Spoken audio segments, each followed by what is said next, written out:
Shalom, selamat pagi jemaat terkasih, kiranya kita semua dalam keadaan baik dan sehat. Kita akan mengawali pagi ini, hari ini dengan perenungan firman Tuhan. Mari kita memulainya di dalam doa.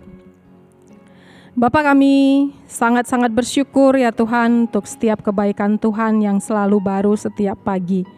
Kami bisa memasuki hari ini, bernafas dengan baik, itu semua berkat dari Tuhan. Dan pagi ini Tuhan kami akan merenungkan kebenaran firman Tuhan. Biarlah kami boleh semakin diperlengkapi untuk kami boleh melakukan ibadah kami demi hormat kemuliaan Tuhan. Pimpinlah perenungan ini ya Tuhan dari awal sampai akhir.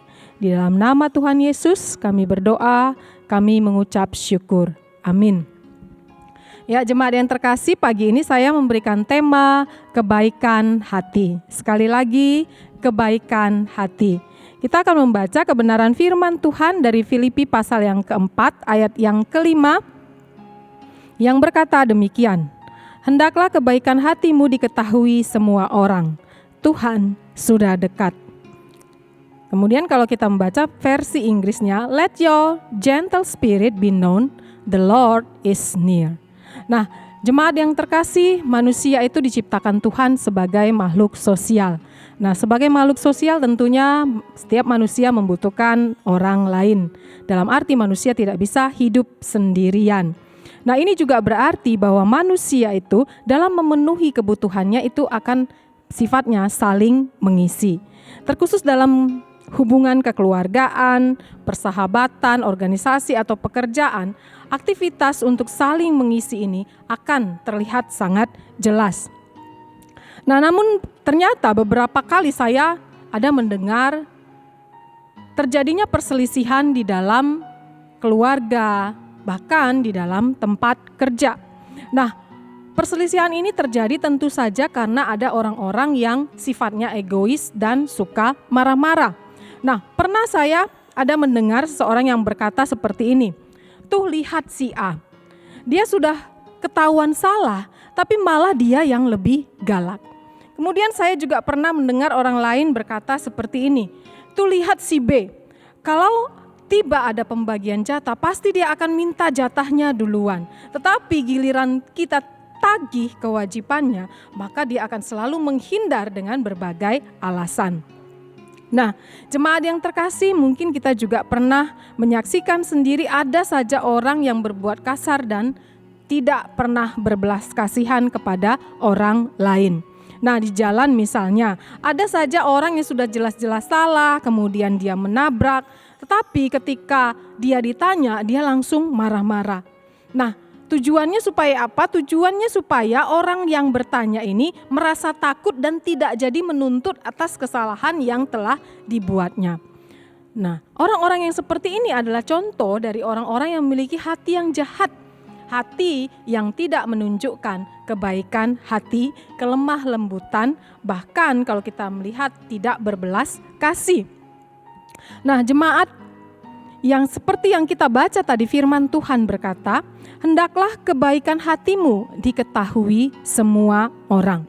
Nah, kebaikan hati di sini berarti berhati lembut, memelihara toleransi dalam berelasi dan berbelas kasih. Relasi yang dibangun atas dasar kelemah lembutan, kemudian toleransi dan berbelas kasih, itulah yang akan menciptakan suatu relasi yang penuh dengan damai sejahtera.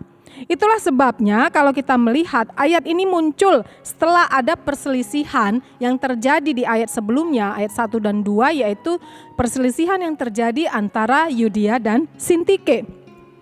Kemudian kalau kita melihat kelemah lembutan, saling toleransi dan berbelas kasih yang Tuhan minta di sini itu bukan hanya dilakukan di antara komunitas Kristen, tapi Tuhan juga meminta supaya kebaikan hati kita ini tadi itu kita pancarkan, kita lakukan bagi komunitas di luar komunitas Kristen. Kelemah lembutan, saling toleransi, dan belas kasih itu tentunya yang akan membawa relasi di dalam berbagai komunitas itu bisa berjalan dengan baik. Dan ini juga yang akan membawa kita menjadi orang-orang yang tidak selalu menuntut akan hak kita. Jika kita menjadi seorang yang terus-menerus menuntut hak kita, maka ketika hak kita itu tidak dipenuhi, kita akan menjadi orang-orang yang memiliki beban pikiran. Dan akhirnya ketika beban itu selalu ada di dalam pikiran kita, kita akan menjadi orang-orang yang penuh dengan kekhawatiran. Itulah sebabnya di ayat yang sesudahnya Paulus meminta jemaat di Filipi untuk tidak khawatir. Nah, orang yang khawatir itu tentunya akan mengurangi rasa sukacita yang ada di dalam hati dan pikirannya.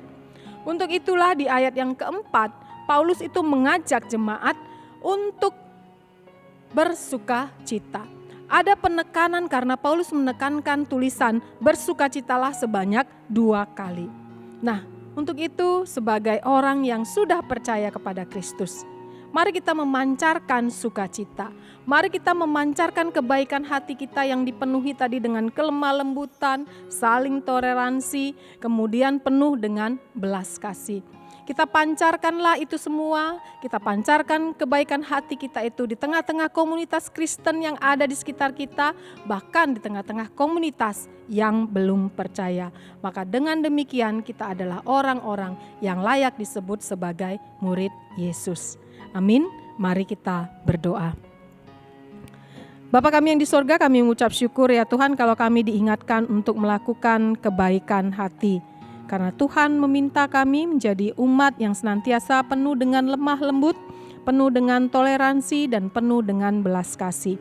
Ajar-ajari kami ya Tuhan untuk kami boleh berbicara, boleh bertindak dengan memancarkan kebaikan hati. Karena ketika kami boleh mengerjakan kebaikan hati di tengah komunitas kami, apakah komunitas orang percaya ataupun komunitas tidak percaya, itu akan menyenangkan hati Tuhan dan hidup kami menjadi satu kesaksian yang sungguh-sungguh menyenangkan hati Tuhan. Berkati ya Tuhan, jemaat Tuhan sepanjang hari ini dalam segala aktivitas, biarlah mereka sungguh-sungguh menjadi anak-anak Tuhan yang mau melakukan segala tugas dan tanggung jawab mereka menjadi ibadah yang menyenangkan hati Tuhan. Jika ada jemaat Tuhan yang dalam keadaan sakit, kiranya Tuhan yang sembuhkan. Jika ada yang dalam kesulitan tentang masalah apapun yang menjadi beban pikiran, Tuhanlah yang memberikan damai sejahtera dan sukacita. Inilah doa kami, pengharapan kami ya Tuhan, yang kami naikkan hanya di dalam Yesus Kristus, Tuhan dan Juru Selamat kami. Amin. Selamat pagi, Tuhan Yesus memberkati.